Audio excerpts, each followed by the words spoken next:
Hi there, welcome to the Gardens and Graveyard channel.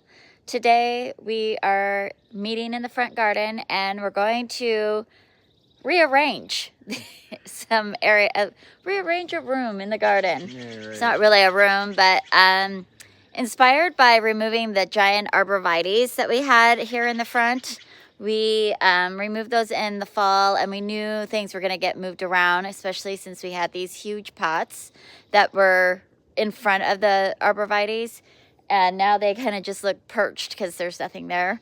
And anyways, there's just some things we want to move around, so I'll get the camera around, give you a rundown on what we plan to do today, and then we're just gonna set up the camera and get working.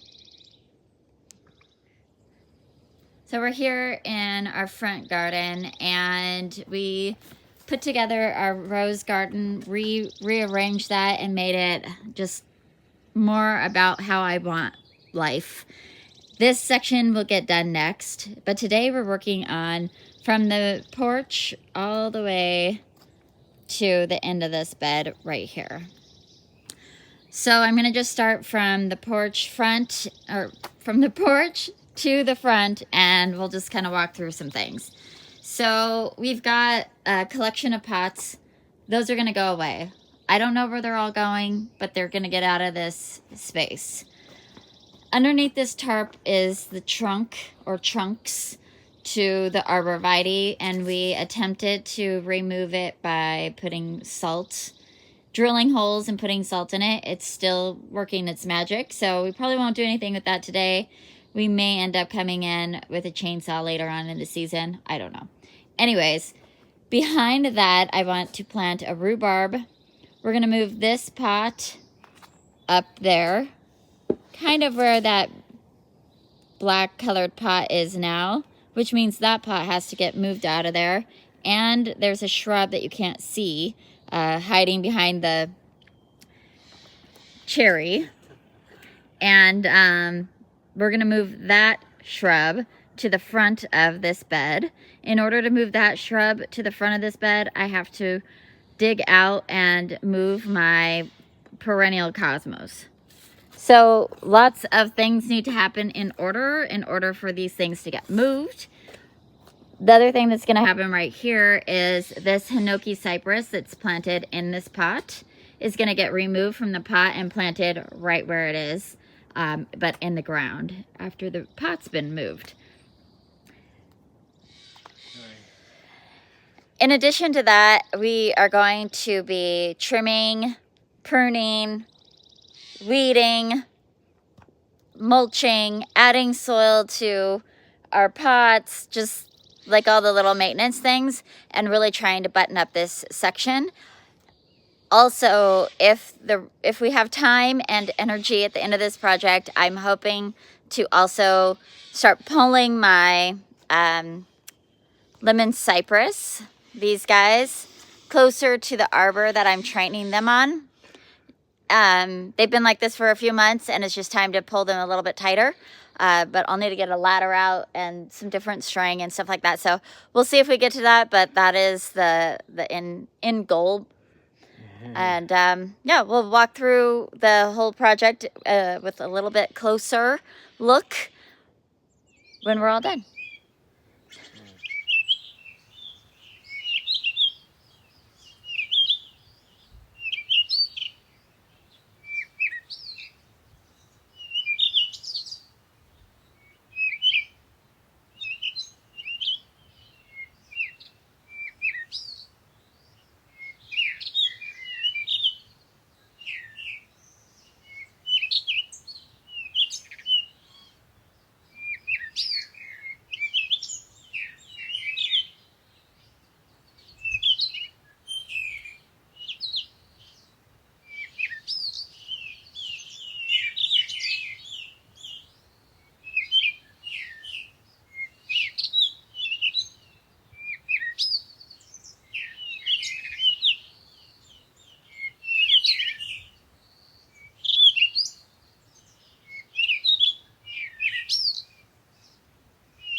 Well, we wanted to show you this pot that had our Hinoki cypress in it.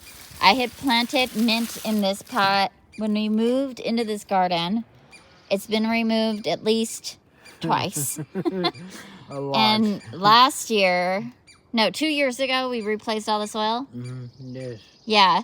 And of course, we replanted the Hinoki cypress in here with soil around its root ball. Well, it had mint. So this whole pot is filled with mint. And I don't anticipate getting rid of all of it, but I am going to pull it all out of here and we'll just deal with it. But, and put fresh soil on top and we'll probably just keep having mint. That's just, it's not like the worst thing in the world. It smells delicious. And this one's a really pretty mint. It has the purple stem, so. It has to be contained in the pot, though. Yeah, so mint will escape into the garden, which is why this is in a pot. It is not so prolific that it got in, down the drainage or anything. But I did want to show you the cypress that we pulled out of here was completely covered with mint roots, right? And let's see, this is the cypress. Just trying to. All right, but I left this piece on here so I could show you how it's growing. The mint is growing through the roots of the cypress. And I don't really want to introduce mint. So see how I pulled it out of there? I don't really want to introduce mint into my garden proper when I put it in this hole. So what I'm going to do is I'm going to take my hose and I'm going to rinse all this soil off and essentially create a bare root Hinoki cypress to put into the ground. But first, Spencer and I are going to take a trash bag and dig all of this mint out and get rid of it. Don't worry, I have plenty more coming up later, and I have a pot full in my medicine garden, so it's not like I won't have any mint. And if anybody wanted any mint from me, I have plenty to share.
Well, that feels really good to get that project done. Everything is in place now. Let's go ahead and take a walk through this little space before it starts pouring down rain. I'm going to start here at the front of the bed. So first thing we did is we dug up a little Cosmos perennial. We put it in a container. It's going to most likely go in either one of these big pots or in the butterfly garden in the back. So we're just gonna hold it over until I decide. We moved some of this crocosmia. This is a yellow crocosmia that gets like maybe 24 inches tall versus the Lucifer crocosmia that I have all over the garden that gets like 4 feet tall. So we like to keep this kind of in the front of the bed, and it's new, but I did kind of collect the pieces that were like migrating away from the group and put them back in the clump so it's all together. We put this pot here. It has a drainage hole in it. It's ceramic, or I mean it's terracotta with a ceramic glaze. And then there's holes in there. We put it on a brick to keep it level, or a paver to keep it level. We'll put soil in that and put annuals in it in a couple of weeks. Something, you know, super bright and fun, like a Super Tunia bubble gum or something like that. It's kind of small for a bubble gum, but you know, something bright like that. And then we moved this big old pot over here. It was quite the chore to get it level, but we got it done. And we removed the Hinoki cypress that was in there, as well as the mint and some leftover daffodils that were actually you know, they didn't bloom very well, and they weren't my favorite ones, so I just trashed them since they were all wrapped up in the mint. So then the only thing we need to do over here now is mulch again.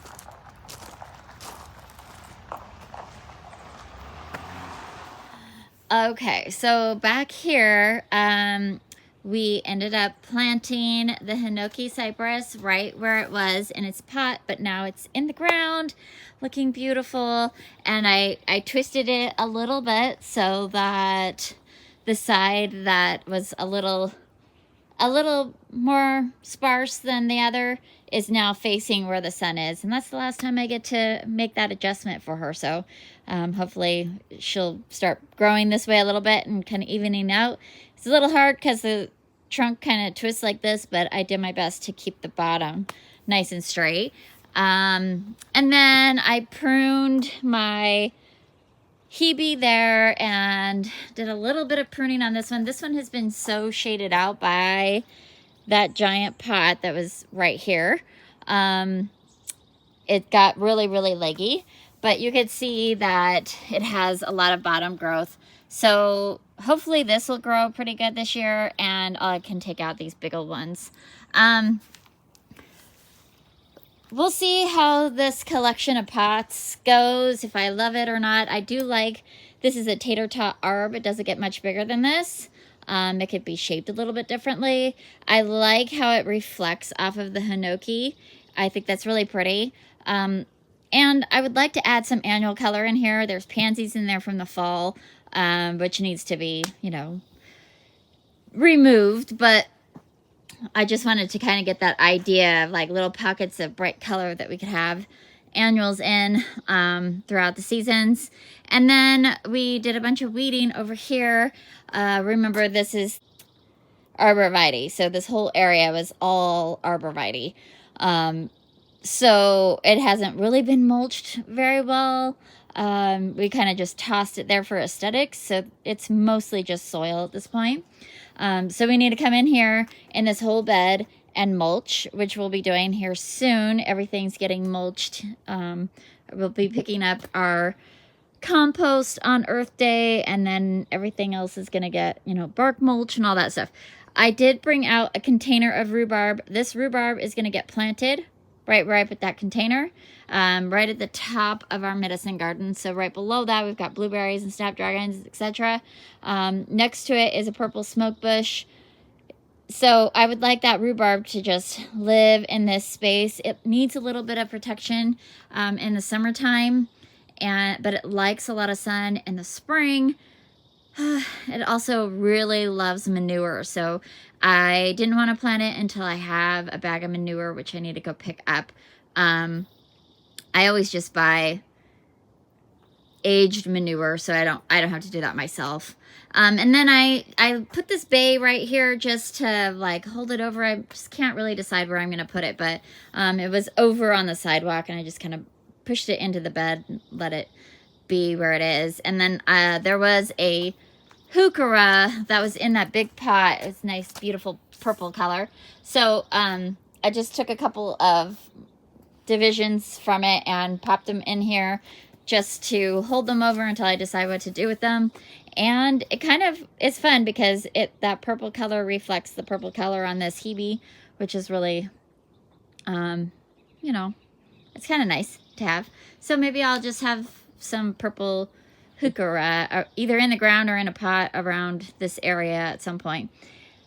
Anyhow, that is going to be it. I'm not getting to our lemon cypress today just because I can feel the rain coming. It keeps spitting on me, and I'd rather not work in the pouring down rain. So anyways, the next thing we'll do over here is mulch and add soil to those pots, and then it'll be time to plant up our summer annuals.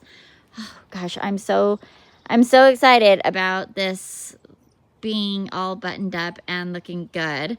It motivates me to get over here and do this side, just to get it ready for summer. Oh, how exciting is it that it's almost summertime? Oh gosh, I'm so excited. I know it just turned spring. Actually, it's not even, is it? Yeah, it just turned spring, and you know, we've got a little ways to go, but it's so close, and there's so much color everywhere, and I'm just anticipating all the more color that we're going to be getting, and we're already like getting our head wrapped around what annuals we're going to be purchasing. I hope that you enjoyed this. I hope that you're celebrating your life, and I will see you in the next video. Bye.